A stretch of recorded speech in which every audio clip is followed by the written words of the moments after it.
मी शिमग्यासाठी गावी आलेली आहे आणि दारामध्ये पालखी येणार आहे. त्याची तयारी कशी चालू आहे ती आता मी दाखवणार आहे. हाय हॅलो नमस्ते, मी धनश्री कदम तुमच्या सर्वांचे स्वागत करत आहे आजच्या नवीन व्हिडिओमध्ये. आमच्या दारामध्ये आज पालखी येणार आहे, त्यासाठी आज आम्ही तयार झाले आहोत. वर्षातून एकदाच घराच्या अंगणामध्ये पालखी येते आणि देवाच्या ओवाळणीसाठी आम्ही छान असे नटून थटून तयार झालेलो आहोत. नेहमी असे साडी किंवा ज्वेलरी घालून नटून थटून राहून काम करायला काही जमत नाही, त्यामुळे सणाच्या दिवशी आम्ही मस्तपैकी छान तयार होतो. आज मी माझ्या मोठ्या जाऊबाईंची मदत घेऊन साडी नेसलेली आहे पिन करण्यासाठी किंवा ज्वेलरी वगैरे घालण्यासाठी. आपल्याकडे खूप सारी ज्वेलरी असते आणि नक्की कोणती घालायची असा प्रश्न सगळ्यांनाच पडत असतो. त्यावेळी जाऊबाईंची मदत घ्यायला खूप बरं पडतं. म्हणजे एकमेकींच्या सजेशनने आपण बांगड्या कोणत्या घालायच्या, मंगळसूत्र कोणतं घालायचं, नेकलेस कोणतं घालायचं हे सगळं ठरवत असतो. तसेच माझ्या हातावर बघा ही छान अशी मेहंदी दिसत असेल, तीसुद्धा माझ्या जाऊबाईंनी माझ्या हातावर काढलेली आहे, त्यामुळे मला खूप भारी वाटते. अंगणात पालखी येणार म्हटल्यावर अगोदरच आम्ही अंगण स्वच्छ करून ठेवलं होतं, तर करायला घेतलं होतं. हे बघा, हे असं अंगणाची अवस्था झाली होती. सगळे शहरात राहत असल्यामुळे केअर करायला, इकडे साफसफाई करायला कोणी नसतं. आणि मग जेव्हा पण शिमगा होळी जवळ येते तेव्हा काही दिवस सुट्टी काढून सगळे गावी येत असतात आणि मग घराची अंगणाची अशी अवस्था झालेली असते. जेव्हा आपण गावी येतो तेव्हा साफसफाई करावीच लागत असते. आमच्या गावच्या घराचे नवीन बांधकाम झाले होते आणि अजून काही छोट्या मोठ्या गोष्टी पेंडिंग आहेत, त्यामुळे सर्व सामान, वाळू, सिमेंट, पाईप्स वगैरे इकडे तिकडे असे अस्ताव्यस्त पडलेले होते. ते सगळे एका बाजूला उचलून ठेवले ना. अंगणात छोटी रानटी झाडे उगवली होती, गवत वगैरे ते असे उपटून व्यवस्थित अंगण करून घेतले. फावड्याने वगैरे माती भरून सगळी इकडे जमा करून प्लेन असं झाडून घेतलं अंगण. असे म्हणतात, अंगणाशिवाय घराला शोभा येत नाही. अंगण स्वच्छ असेल की घर छान वाटते. मेन म्हणजे कोणी आलं तरी पहिला अंगणात येतं, नंतर अंगणातून मग ते घरात जातात. तर अंगणातच प्रसन्न झाली व्यक्ती तर मग काय घरात गेल्यावर तर अजूनच प्रसन्न होणार. इथे दादा फावड्याने माती भरून पाठीमध्ये देत आहेत आणि बाबा ती पाठी घेऊन पाठीमागे टाकायला घेऊन जात आहेत. अशा प्रकारे इकडे ना असे दाट असं गवत आलेलं आहे अंगणामध्ये आणि ते उपटण्यासाठी खूप म्हणजे असं कठीण आहे. ते फावड्याने व्यवस्थित असे खुरपून काढत आहेत. आता इथे पहा, पावळी आहे एक आणि पावळीखाली पत्र्यावरून पाणी जे येतं ते इथे पडत असतं आणि त्यामुळे इथे खड्डे पडलेले आहेत. इथून साफसफाई करून परत आता ते खड्डे भरून घ्यायचे आहेत. इकडे पहा, 2 घरांमध्ये अशी स्पेस सोडलेली असते, तिथून पाणी जात असते आणि मग त्या पाण्यावर झाडं उगवत असतात. ते थोडी सिमेंटची जागा आहे, त्यामुळे थोडी लूज अशी पटकन निघतात झाडं. पण जिथे घट्ट अशी माती असते तिथली झाडं अशी खोलवर गेलेली असतात आणि ती लवकर तुटत नाहीत. म्हणजे उपटायला ती जरा हेवी असतात. अशा प्रकारे ही गावी अशी मेहनतीची कामं असते, त्यामुळे गावच्या माणसांना अशी शेतामध्ये काम केलं की भूक म्हणजे पावर खूप जाते, ताकद खूप लागते, त्यामुळे भूक चांगली लागते. आणि अशा प्रकारे आपण वाकून काम केलं ना की आपलं असं पोटावरसुद्धा जोर पडतो. जसं की शहरातल्या लोकांना शक्यतो असं बेली फॅट असतं, पण गावाकडच्या लोकांना बघा नसतं. पण त्यांची ती चरबी अशी बर्न होत जाते, त्यांना वेगळी एक्सरसाइज करायची गरज नसते. परत हे आमचे बाबा बघा असे अंगण असं झाडत आहेत खराट्याने. सगळं गवत वगैरे उपटून झालेलं आहे आणि आता फायनली सगळं एक जमा करून ते टाकायचं आहे. तर अशा प्रकारे एक बसून वगैरे असं आपण करतो ना तर ते एक्सरसाइज चांगल्या प्रकारे होऊन जातं आणि गावची माणसं हेल्दी असतं, त्याचं कारण तर हेच आहे. तर आता आमचे बाबा हे पूर्ण अंगण असं झाडणार आहेत आणि सगळं मग ते गोळा केल्यानंतर याच्यावर आहे ना शेणाने सारवायचं आहे. तुम्हालाही गावी राहायला आवडते का? गावी असे काम करायला आवडते का?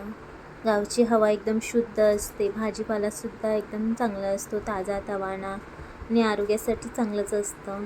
मला तर गावी राहायला खूप आवडते, पण काही कामानिमित्ताने माणसांना शहरात राहावं लागतं, मुलांचं शिक्षण असतं. हे पहा, बाबांनी अंगण पूर्णपणे साफ केलेलं आहे. यानंतर आता याच्यावर पाणी मारायला घेतलेलं आहे. सतत माणसं येत जात असतात, त्यामुळे सगळी माती आहे ना पायऱ्यांवर जात असते, त्यामुळे सगळ्या पायऱ्या पण धुवून घेतलेल्या आहेत आणि तुळस वगैरे धुवून अंगण मस्तपैकी असं भिजवून घेतलेलं आहे. हे अंगण भिजवून झाल्यानंतर त्याच्यावर सारवायचं आहे. अंगणामध्ये पाणी शिंपडून तसेच ठेवले होते. दुसऱ्या दिवशी सकाळी उठल्यावर अंगण सारवायला घेतले. सकाळी सारवायला घेण्याचं कारण की जमीन तापलेली नसते, थंड असते आणि पाणी कमी लागतं. जसं जसं उन्हाळा जवळ येऊ लागतो तसं तसं पाण्याची टंचाई गावामध्ये भासत असते. त्यामुळे सकाळी जर सारवलं अंगण तर पाण्याचा जरा कमी वापर होतो. अशा प्रकारे पूर्ण अंगण सारवून घेणार आहोत, कारण की आज छोटी होळी आहे. म्हणजे जशी की मोठी होळी असते त्याच्या आदल्या दिवशी अंगणामध्ये छोटी होळी करतात. त्यासाठी अंगण पूर्णपणे सारून घेतले. संध्याकाळी अंगणामध्ये दिवा लागणीच्या वेळी होळीची तयारी करायला घेतली. ही होळी माळावर जनावरे गाय म्हैस चरायला जाताना येताना शेण टाकतात, ते सुकलेले शेण असते त्याची केली जाते. तयार केलेल्या होळीभोवती आणि तुळशी सभोवती रांगोळी काढून घेतली. फार वेळ नव्हता त्यामुळे साधी सिंपल रांगोळी काढून घेतली. माळ रानावरच्या शेणींची एकावर एक रचून छोटी होळी तयार करून घेतली. ही होळी घरातली सगळी माणसे एकत्र जमले की 9च्या सुमारास पेटवली जाते. सर्वात आधी तुळशीचे पूजन करून घेतले आणि त्यानंतर मग होळीच्या पूजनाला सुरुवात केली. होळीला हळदी कुंकू वाहले, अगरबत्तीने धुपवले आणि नंतर मग निरांजनाने ओवाळून घेतले. अशा प्रकारे घरातल्या सर्वांनीच होळीची पूजन करून घेतले. होळी म्हटलं की पुरणाची पोळी आलीच आणि होळीसाठी प्रसाद म्हणून काहीतरी गोड हवं, त्यासाठी पुरणपोळीचा नैवेद्य केला होता. मोठी होळी ही आमच्या गावी असते. ती सकाळी पहाटे 3-4च्या दरम्यान पेटवली जाते. सर्वांचे पूजन झाले की होलिका दहन करून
आम्ही लावलेली माया आज माया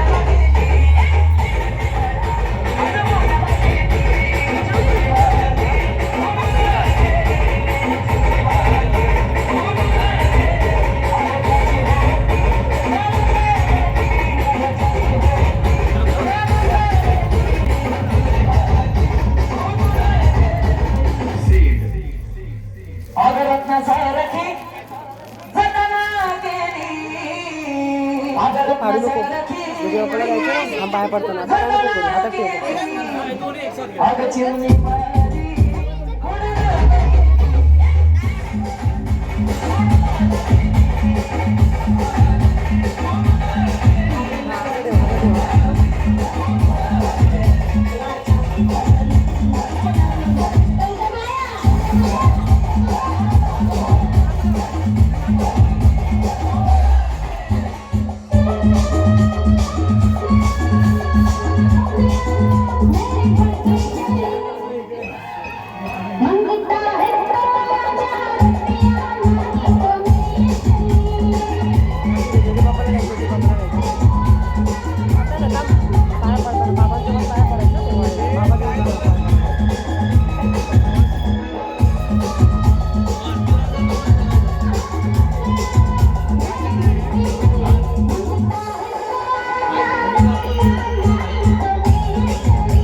नको